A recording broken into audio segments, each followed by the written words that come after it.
Hi there, folks. Well, we've been talking about uncertainty and the subconscious urge to create certainty in our lives because it makes us feel safe. Well, one of the ways we can do it is through this urge, this need to be right. And this can come up in many forms. It can come up when you're sitting around with a bunch of people and they share an idea, a different belief system. It might be politics, religion, it might be a way of doing things in business. It might even be a day-to-day thing. How you raise your children. And what happens is we want to be right, so we may even use anger.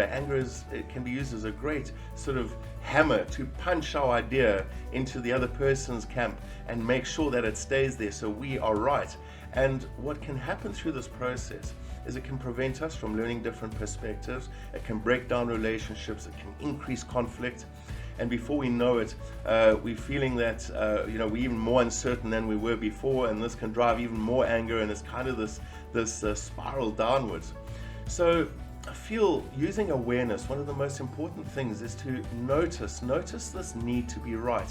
In small conversations, if you feel you need to correct another person, does it really matter? Does it make a difference to that person?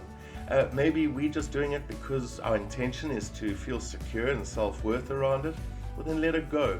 When we go onto social media, notice the urge to want to get involved in the trolling and the anger that is thrown around there because everybody wants to be right, and the fear behind this is punching those ideas across in a really unkind way. To let go of that, to not even really look at the comments. It may be that we have to look at our anger, especially when the anger is welling up. And anger is very hard to deal with because as we're going into anger, we're already losing cognitive function. Our left prefrontal cortex is losing its reasoning. So the idea is to either get out of there if possible, as quick as possible if you can. But what I work with is breathing. Even when I'm in that position where the people are around me and I feel this anger welling up, is to go to my breathing. I pay attention to my breathing and quietly take a deep breath and work with some deep breaths, 2 or 3 or 4. And as I do this, I feel my body settle. And if I can, move away from it or just quietly not do anything about it, to let go of my urge to be right. And it's amazing how much energy I conserve through this, because anger is when we're just flinging this energy out there and it's not building anything in our lives, it's destroying.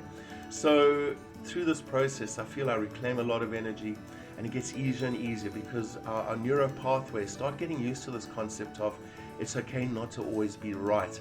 And who says I am always right? And that's not a self-doubt thing, that's a secure thing. When I say to myself, I don't know everything and I've got stuff to learn, it comes from a place of security. I may be more open to being wrong. And yes, folks, these are just some ideas. So over the next week, pay attention to the urge to get angry, the urge to be right. See if you can do what we call a not doing, or stop it, where you just don't do anything around it. Maybe just listen instead, do some breathing around any anger, do your best not to react, and see how it goes for you. And until we chat again, take care and stay aware.